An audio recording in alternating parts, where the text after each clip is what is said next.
எனக்கு அதனால இவங்களுடைய சொற்பொழிவு இன்னும் நம்ம ஊர்ல பல முறை கொண்டு வருவோம். வரப்படியெல்லாம் நல்ல நிகழ்ச்சிகளுக்கு பாதிப்பு பத்தியா வந்த உடனே எல்லாம் வெள்ளை ட்ரெஸ்ஸா இருக்காங்களே எப்படி இருக்க போகுது அப்படிங்கிறதா எங்களுக்கு ஒரு இதா இருந்தது. ஆனா ராமாயணத்திலிருந்து இஸ்லாமதாரத்திலிருந்து நம்ம கிருஷ்ணனோட உபதேசம் கிருஷ்ண பரப்பு பகவத்கீதை எல்லாத்தையுமே ஒரு அடக்கி கொடுத்தாங்க பத்தியா. இது வந்து ரொம்ப சந்தோஷம்னா அளவுக்கு அதிகமான சந்தோஷம்.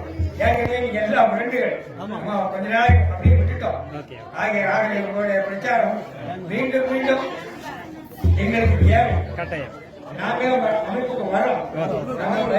நீங்க சொல்லியிருக்க உபன்யாசத்திலேயே நிறைய பையன்களுக்கு அந்த வரணுங்கிற நினைப்பு வந்துருக்கு. அதனால நீங்க வந்து இந்த சொற்பொழிவாளர்களுக்கு கடையில் மக்கள் சார்பாக